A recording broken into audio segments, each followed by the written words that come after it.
Quem tem um porquê enfrenta quase qualquer como. Essa frase do Nietzsche é citada 3 a 4 vezes neste livro aqui, escrito por Viktor Frankl. O livro se chama Em Busca de Sentido, narrando as experiências de um psiquiatra preso nos campos de concentração.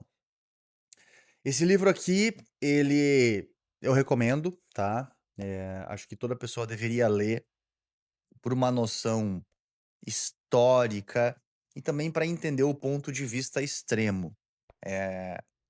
O Viktor Frankl, para você entender e contextualizar, ele foi um psiquiatra, tá? Ele faleceu em 97, ele nasceu em 1905, se não me falha a memória, e ele era judeu e ele foi preso nos campos de concentração. Ele ficou preso em Auschwitz e Dachau, se eu não me engano. E enquanto ele estava lá, ele obviamente sobreviveu, porque ele escreveu o livro depois, você consegue entender isso.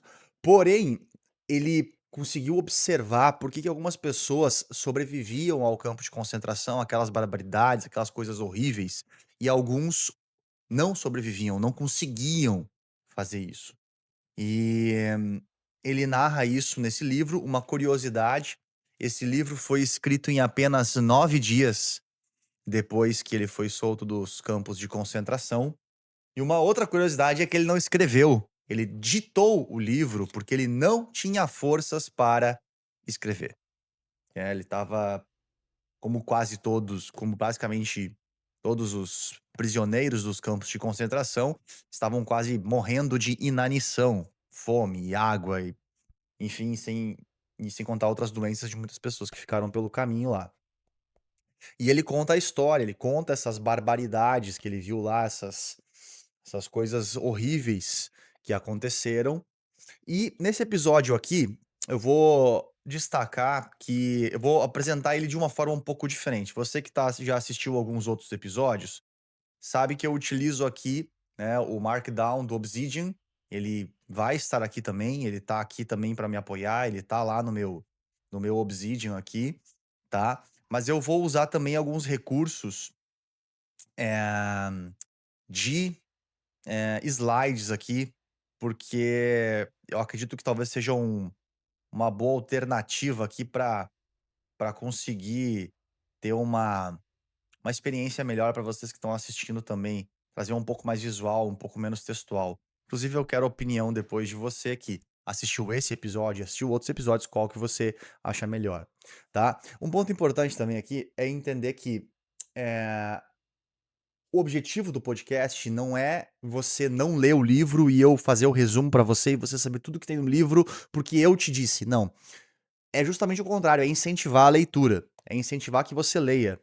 Então, eu sempre gosto de provocar o seguinte: cara, se você ainda não leu, escute o podcast e depois leia. Você vai ter um pouco mais de recurso pra entender o que tá aqui. Você já vai chegar no livro, não é sabendo spoiler, mas é com um pouco mais de vocabulário para entender algumas coisas que algumas pessoas só entendem na segunda ou na terceira leitura do livro, sabe? E se você já leu, pô, cara, é bacana você escutar o podcast também, porque você percebe opiniões de uma outra pessoa. Eu gosto muito disso. Eu leio um livro e eu vou lá, escolho algumas pessoas, porque eu quero ver o que essa outra pessoa está achando desse livro aqui também, tá? Então, minha recomendação só reforçando essa maneira de você utilizar o podcast aqui também, tá? Obviamente, se você não quiser ler, se quer ficar só no podcast, também é válido, mas eu acredito que você não vivencia o máximo da experiência que esse livro pode te proporcionar das reflexões. Por mais que muitas delas sejam desagradáveis, porque ele narra algumas coisas ruins que aconteceram nos campos de concentração, tá? Então, eu vou usar aqui os slides também para a gente falar, tá? Eh, Começando aqui, tá? Ele foi preso, ele era o prisioneiro 119, 104, e ele fala no início do livro que existe um problema dele, falar cientificamente, psicologicamente, do que ele viveu nos campos de concentração, porque a ciência precisa se distanciar do indivíduo vivendo a experiência, vamos assim dizer. Só que tem 2 Paradoxos aqui, né. O primeiro deles é: as pessoas que viveram normalmente não gostam de falar sobre aquilo, porque quando fala dói de novo. E o outro ponto é que, eh, ele, mesmo tendo vivido, e sendo o psiquiatra, ele entraria em uma espécie de conflito ali, porque ele não estaria distante daquilo que viveu. Mas da mesma forma, o paradoxo é que mesmo com essas coisas, vamos dizer assim, não fechando a conta, ainda assim talvez ele fosse um dos mais próximos para nos contar, o que aconteceu lá dentro. Então, tanto que a primeira vez que ele escreve o livro, ele não assina, né, ele faz quase como um manuscrito, anônimo, e depois ele é convencido a colocar o nome dele para dar a credibilidade do psiquiatra Viktor Frankl, tá. E aí ele chega lá nos campos de concentração, né, e ele percebe que ele é mais um número, né, e ele percebe que existem os SS, né, que são os nazistas realmente, né, e os capos, que são prisioneiros privilegiados que trabalham para os nazistas. É aquela pessoa que: "Pô, eu não quero ser um prisioneiro, então eu vou trabalhar para os nazistas ali e pelo menos eu tenho um conforto a mais. Eu não posso sair, eu não sou livre", né, mas ele pelo menos ele vivia trabalhando e muitas vezes eles eram sádicos, eles acabavam, piorando a vida dos prisioneiros por diversas coisas, diversas, facetas e coisas que aconteciam.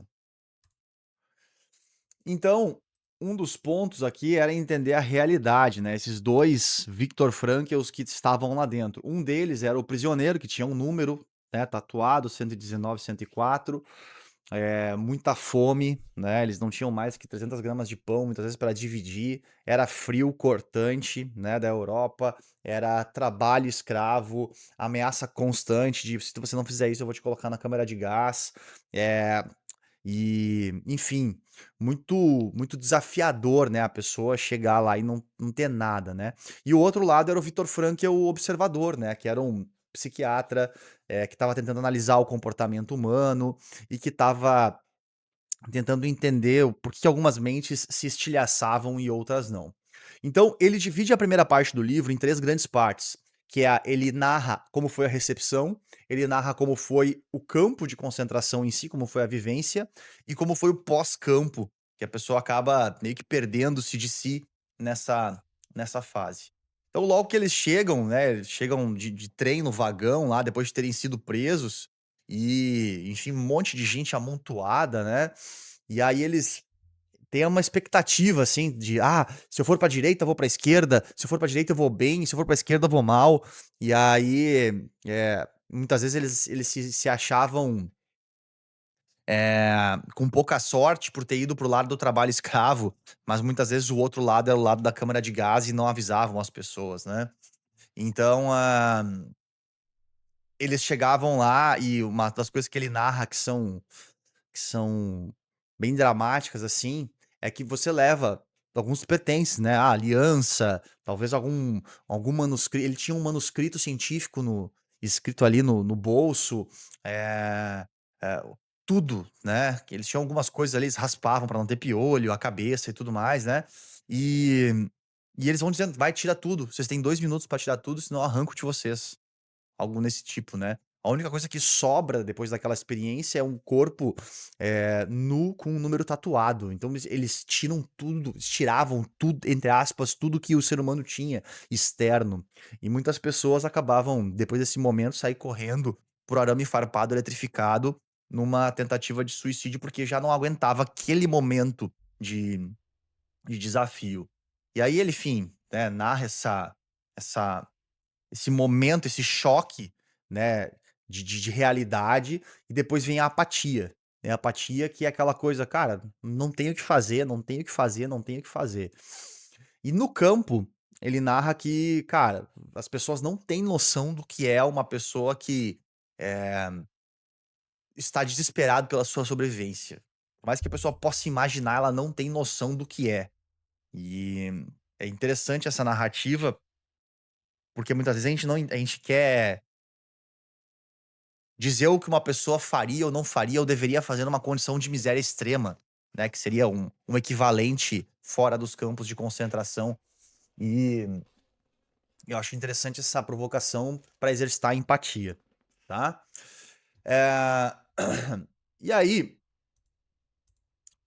ele conta entre alguns detalhes, em alguns causos, que à medida que você vai vivendo nos campos de concentração, você vai ganhando algumas trocas. Ah, você fez alguma coisa boa, você tem um cigarro, você ganha um cigarro. E ele brinca, né? 12 cigarros significavam 12 sopas que você podia trocar. Eu te dou um cigarro, você me dá uma sopa. E aquela sopa, ela era uma quase que não é uma certeza, né? Mas uma chance de você não morrer de inanição por 12 dias, né? Porque você teria 12 sopas. E quando uma pessoa começava a fumar, você tinha a visão externa de que aquela pessoa tinha desistido, porque ela não estava mais buscando comida, ela estava só buscando um alívio, esperando o fim. E aí o tempo se deforma de maneiras desafiadoras. Tem um trecho interessante que ele fala que ele estava vendo um colega prisioneiro num pesadelo. E aí ele faz uma menção, eu vou acordar ele. Porque ele tinha essa questão de psiquiatra, cuidar das pessoas, eu vou acordar ele pra tirar ele do sofrimento. E aí ele segura a mão porque ele se lembra, bicho, deixa ele sonhar, eu não sei qual é o pesadelo que ele tem, mas deve estar melhor no sonho do que aqui acordado. E aí ele faz esse gesto de não acordar o indivíduo para a gente ter um tamanho da noção do quão desafiador era estar nos campos de concentração.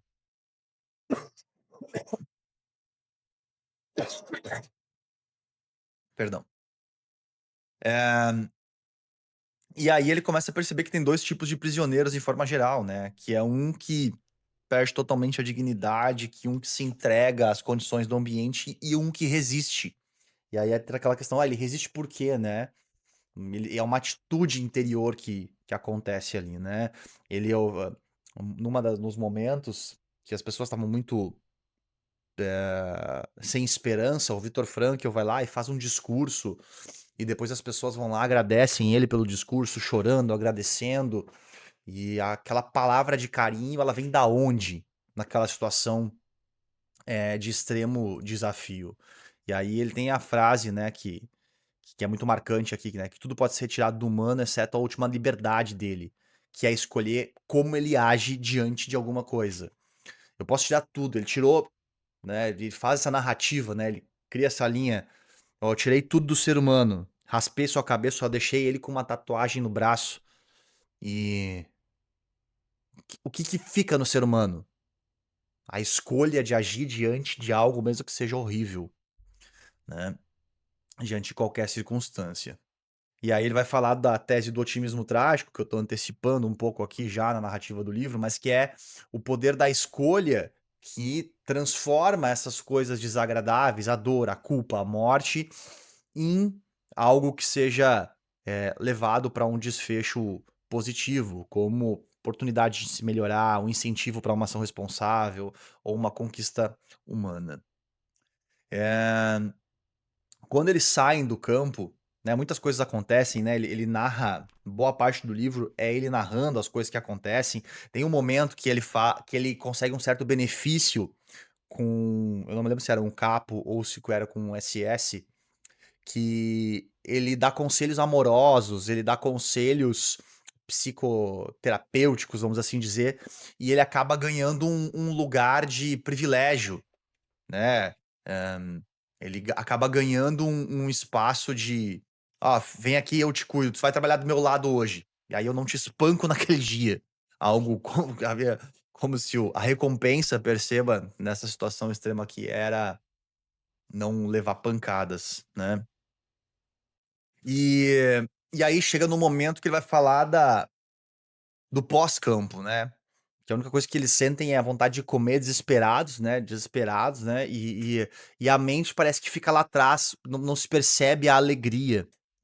E aí ele faz uma menção, uma comparação com o que ele chama de síndrome do mergulhador, né, que o mergulhador, quando ele vai para uma pressão muito funda, ele precisa passar por uma câmara de despressurização, enfim, onde ele vai se acostumando com uma pressão menor até chegar numa pressão, eh, a normal, vamos assim dizer. E e ele fala que a libertação súbita do campo de concentração não teve esse gradativo, e que isso deixou as pessoas meio, eh, sem saber lidar com aquilo, né. Você estava lá num lugar, aí você acha que vai sair, vai ser de um jeito e você sai, e é quase como um mito do quando, assim, só que eh, com alguma coisa de possível. A pessoa não sente mais felicidade, né. E aí depois dessa parte onde ele narra como foi o antes, o durante, o depois, e aí tem bastante coisa no durante, vale a pena você ler o livro, tá. Ele é curtinho, tá. Não sei quanto é que ele tá custando hoje, mas as letras são grandes e ele tem 160 páginas, então vale a pena você ler esse livro, tá.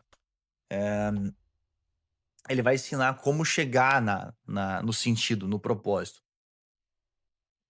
Vale reforçar que Viktor Frankl foi o fundador, né, o idealizador de uma linha de pensamento dentro da psicologia chamada logoterapia, que é a terapia centrada no propósito, a terapia centrada no bem-estar, através do propósito, né. E ele fala que a gente pode chegar lá, nesse sentido, através do trabalho, que é o mais fácil de explicar, através do amor entre 2 pessoas, enfim, ou de uma família, e a da atitude diante da dor, né, erguer-se diante de alguma coisa, que não foi desejada, e ele vai chamar aqui algo que ele cunha de noodinâmica. Que é? A noodinâmica é a busca por sentido, é uma tensão que existe entre quem você é e quem você quer ser, né. É uma tensão que existe entre a dor que você está sentindo e o desfecho, né, que você quer ter, a atitude que você ter. E dessa tensão, né, tem algo saudável, segundo Viktor Frankl aí, e obviamente a gente não precisa buscar sofrimento para chegar nessa noodinâmica, porque a vida já é, entre aspas, "boa" o suficiente para nos entregar desafios. Mas que essa tensão, ela chega a ser saudável para nós no que diz respeito aí a essa busca do sentido, né. Aí o sofrimento deixa de ser simplesmente sofrimento, né. E uma das frases mais marcantes do livro talvez seja essa, que é: "Quem é o ser humano afinal?", né. Porque da mesma forma como existiam prisioneiros que deduravam outros prisioneiros em prol de si próprio e acabaram virando até capos, né, capos isso, e até sendo capos sádicos, prejudicando, vamos dizer assim, seu próprio povo, da mesma forma, também tinham alguns, SSs que não eram, entre aspas, "maus", assim, eram pessoas que estavam cumprindo ordens e não sabiam sair daquele desfecho, não tinham ferramentas internas para sair disso. Eh, e tem alguns casos que ele conta que eh, alguns soldados, eles estavam sendo escondidos pelos próprios prisioneiros, porque, cara, eles sabiam: "Esse aqui não", né, prende os outros, mas esse aqui é do bem, vamos assim dizer, né. Não sei até que ponto isso chega numa síndrome de Estocolmo, mas, mostrando que toda pessoa tem coisa boa, toda pessoa tem coisa ruim. E aí ele pergunta e responde aqui, né: "Pô, afinal, o que é o ser humano? É o ser que decide quem ele é, né, é o ser que inventou a câmara de gás, mas também é o ser humano que entrou nessas câmeras de gás ereto, com uma oração nos lábios". Então, ele reforça muito nosso poder de escolha, aqui o Viktor Frankl, e essa escolha ser direcionada para a busca de um sentido, tá. Obviamente aqui muito objetivo, né, porque aqui a gente foi direto para os slides, mas tem obviamente com mais profundidade aqui nas minhas anotações. Eu só quero dar uma revisada aqui, ver se eu esqueci alguma coisa, né. Algumas curiosidades, o prefácio do livro foi escrito em 1984, né. Interessante isso. Ele fala sobre, tem uma hora que ele fala sobre a dor física e psicológica, que a dor psicológica, e a revolta pela injustiça, o escárnio, elas acabavam doendo mais nos prisioneiros do que a própria pancada, né. Ele cita Dostoiévski também, que o ser humano se habitua a tudo, né, e ele acha: "Nossa, a pessoa não vai suportar aquela dor", e a pessoa chega lá e ela suporta, né, ela se habitua com aquilo, ela consegue lidar, né. Ele também vai se falar em um momento que Viktor Frankl, ele tá tão debilitado, ele tá tão difícil lidar com as coisas, e chega um momento que ele se imagina num auditório contando essas histórias.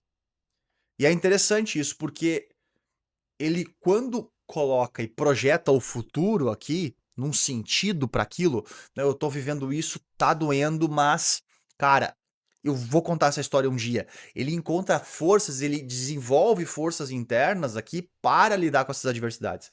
Aí eu vou citar mais uma vez Michael Unger, eu acho que, sei lá, é o quinto episódio que eu cito ele, não sei, porque a definição de resiliência do Michael Unger é a habilidade, a capacidade de navegar na direção dos recursos necessários para continuar funcionando quando coisas erradas acontecem, quando o mundo cai, quando merdas acontecem.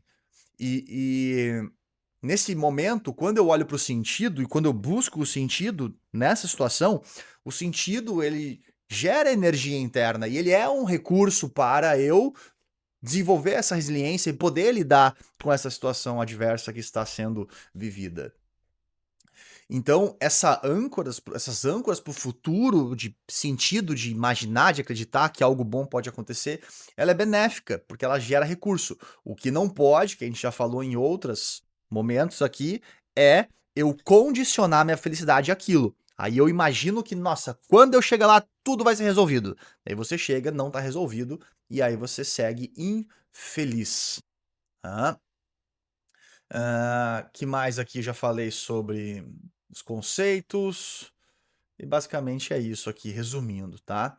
Tem bastante coisa ainda dentro do livro, né? Mas eu acho que eu consegui te passar a essência, né? A essência do que ele passa aqui nesse livro chamado Em Busca de Sentido, tá? Ele traz alguns dados aqui, enfim, algumas pesquisas, mas os dados eles são bem desatualizados, porque o livro, a última vez que ele foi revisado aqui, né, foi até revisado mais cedo, mas ele está citando dados lá de 1970, né? E é curioso, assim, né? Tem até um momento aqui que tem uma coisa que ela fala, tem um autor uma autora que ele cita, que esse excesso de busca da felicidade acaba sendo prejudicial para o bem-estar, que a pessoa tem dois problemas, né?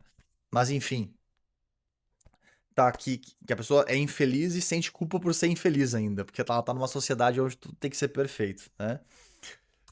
Então esse foi o episódio, né? Acho que é o episódio 9, se eu não me engano. Revisando livros aqui. Esse aqui foi o Pérolas e Ostras, revisando Em Busca de Sentido. Espero que você tenha gostado desse episódio. Meu protocolo de rede social tá aqui. Lembre-se de curtir o vídeo, se inscrever no canal, comentar, clicar no sininho. E me deixa saber o que você achou desse formato com slides. Se você não assistiu algum outro episódio, te convido para ir lá assistir, para fazer uma comparação. Normalmente eu usava só o Obsidian. Eu estou fazendo um teste aqui com alguns slides e também o Obsidian aí para gerar minha fonte de consultas futuras aqui. Beleza? Meu nome é Márcio, esse é o podcast Pérolas e Ostras. Vejo você no próximo episódio. Valeu!